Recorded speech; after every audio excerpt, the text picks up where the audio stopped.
ქართულ ადამიანისათვის არანაკლებ ღირსშესანიშნავი და საპატიო დღე, როგორც ანბანის დღე. ჩვენ გვინდა მივუძღვნათ ეს დღე, რათა პატივი ვცეთ ამ ანბანს და ანბანის შემდგენელს. მე მინდა ლადო ასათიანის ლექსით მოვეფერო და მოვესიყვარულო მას. სიყვარულის ლექსის სადგრძელოს ენა, ხმათა ხავერდების და მერქების ენა, ჩვენი გონების საძირკველს შეადგენს ის ენა, რომელიც ჩვენ გვესმის ჩვენი ბავშვობიდან. ეს არის იავნანას ენა, ჩვენ დაბადებისთანავე გვესმის. ეს არის ჩვენი წინაპრებისა და ჩვენი ხალხის ენა. მას დედაენა ქვია. რა თქმია დედაენა, რა ნარგენი, რა ხათქანა, ვით ბულბულის შემოფრენა, თბილი როგორც დედის კალთა. ქართველი ადამიანი უდიდეს პატივს სცემს დედაენას და დედაენის შემქმნელს. იაკობ გოგებაშვილმა, როგორც ვიცით, ჩვენ შეგვიდგინა დედაენა. სკოლაში მოსული ბავშვი დედაენის გადაჭრიდან ითვისებს სამშობლოს სიყვარულს, სწავლობს რა არის სიბოროტე, რა არის სიკეთე, განსხვავებას სწავლობს და იზრდება სულიერად და მორალურად. იაკობ გოგებაშვილმა დედაენას უწოდა ბურჩი ეროვნებისა. ქართველი კაცი ამ ბურჩ ეროვნებას, ისეთი თავის დედაენას უფრთხილდება, პატივს სცემს. მე მოგიყვებით არც თუ შორეულ წარსულში მე თვითონ რაც მონაწილეობა მივიღე. იდგა 1976 წელი. საქართველოში უნდა გამოცხადებულიყო სახელმწიფო ენად რუსული ენა. რა თქმა უნდა, უნივერსიტეტმა აიღო პირველი უფლება სტარტი, რომ დაირაზმა მთელი უნივერსიტეტი, რომ იტყვიან პროფესორ მასწავლებლები, სტუდენტები, მას შეუერთდნენ სხვადასხვა ინსტიტუტების ხალხი, როგორც სტუდენტები, ისე პროფესორ მასწავლებლები, პროგრესულად მოაზროვნე ხალხი და მათ შორის მეც ვიყავი, ვისთვისაც სულ ერთი არ იყო, რომელი ენა იქნებოდა საქართველოში. სტუდენტები იდგნენ და ელოდებოდნენ შევრატნაძის ჩამოფრენას მოსკოვიდან. რა პასუხს ჩამოიტანდა? ძალიან ღელავდა ხალხი, იყო გასუსული. აი, გუსის გაფრენა ისმოდა მთავრობის სახელის წინ. ყოველი წუთის შემდეგ ხალხი ემატებოდა და ემატებოდა ამ მიტინგს და იმ დროისთვის ეს მიტინგი იმდენად მიუღებელი, იმდენად უცნაური და ჩვენებოდა, რომ აი, მართლა ყველა განსუფრებული იყო. ოპერის მხრიდან სამხედრო ტექნიკაც კი იყო მობილიზებული.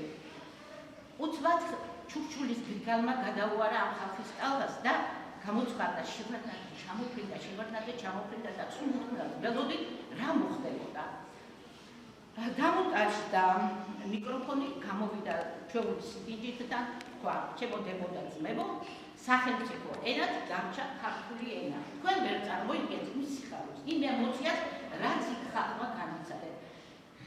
სულ ერთი იყო, ვინ იდგა ჩემს გვერდზე, ამ ვინდის გვერდზე და ერთმანეთს ვეხოვოდით, კოცნიდით. აი, იმდენად ემოციური იყო ეს დღე, ჩემთვის დღესაც მახსოვს და რომ ლაპარაკობ ძალიან გამიცდი ამას, იმდენად სასიხარულო ცნობა იყო და მე ვფიქრობ, ერთ-ერთი უდიდესი გამარჯვება იყო ის დღე საქართველოსთვის. ასე რომ დღეს დიდი წვალები და შრომით მოვიდა, რა თქმა უნდა, ეს ენა და მე უბრალოდ ეს ერთი ეპიზოდი მოვიყევით თქვენ. მე კიდევ ერთხელ მოვეფერები და მოვესიყვარულები ჩვენს ანბანს და ჩვენ ანბანის შემქმნელს.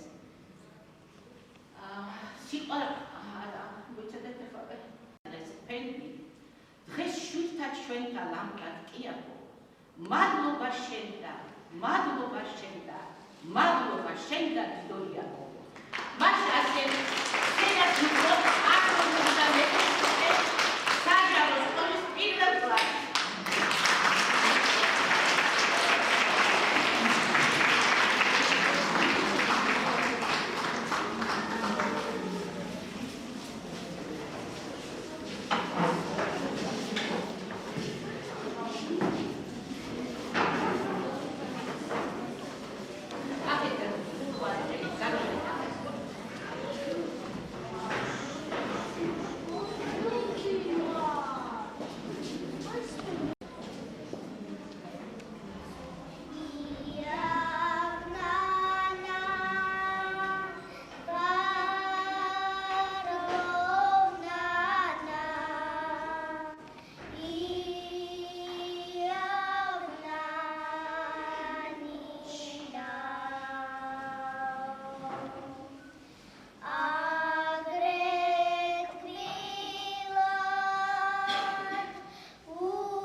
მათი პირველი სიტყვა მაჭირდებოდათ ანბანი, რომ განათებულიყო ბნელი ივერია.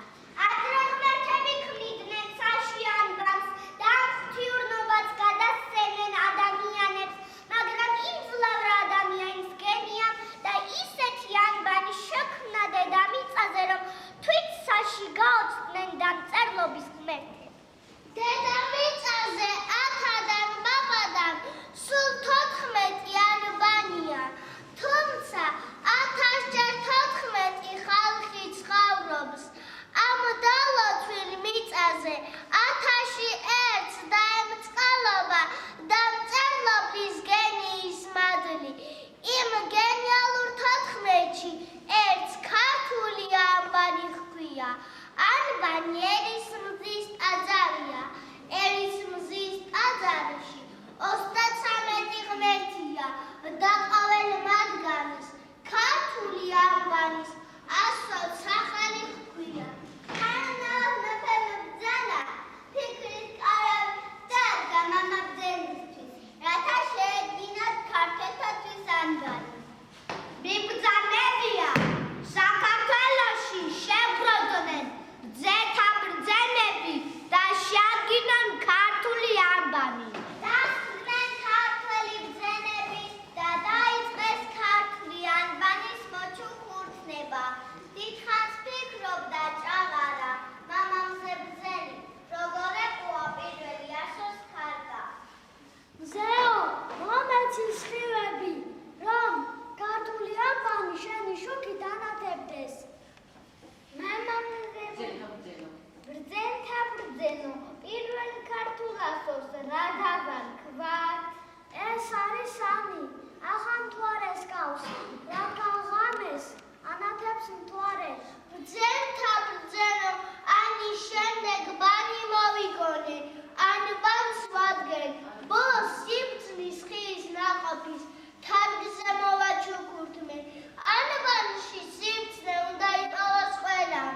ბოში მზესას ვხედავ, მზეს აბადააგვირა. თუ გვერდქავს, სიმისი მღვინის ავშეგვებს. მე ვხატავ მზეს, რომელიც ფალსაც ჰგავს. დიახ, ფალი მეომრის სიმბოლოა. ჩვენ ვაქვით ბნელ ძალებს, ამიტომ რაც ხშირად გამოანათებს. მზე ქართულ ანბანში მით უფრო კეთესი იქნება. მეტი ძალა ექნება ნათელს, მით უფრო ძნელი იქნება მტრისათვის. ქართული ანბანის ციხე-სიმაგრეთა აღება.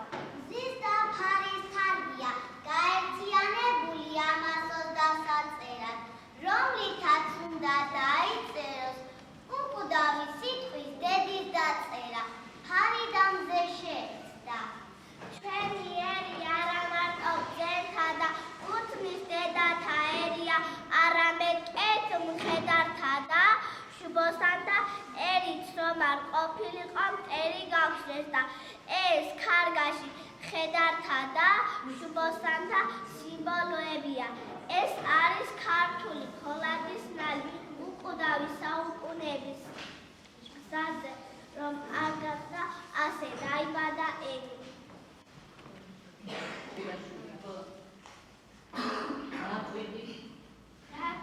დააკვირდივ როგორ გავს ყვავილს, მამა ბრძენს გაუხარდა ყვავილის ხილვა.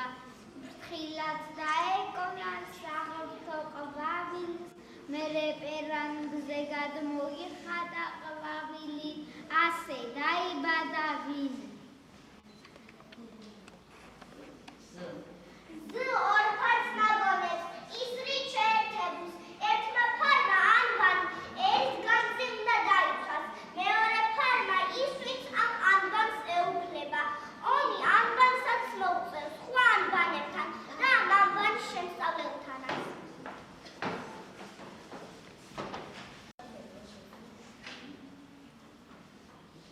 Sangha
მოჭრა. წინაპართან ნაკვალებად შემორჩენია ჩვენს ანბანს. ინნი გორგასლის რაშის ნალი იყო. მერე დავით აღმაშენებლის. მერე თამარის თეთრი რაშის. მერე გიორგის აკაცის. მერე საუკუნეების მიღმა პატარა კახის ცხენიც ჭრხვინებდა. ბარათაშვილის მეაბნის იერებს. ცოტა ხნის შემდეგ გალაქტიონის ლურჯაცხენების ქართული შემოესმებათ ქართველებს და იმრავლოს ასეთ ქართველებმა ამ დალოცვი ქვეყანაზე. ქართველ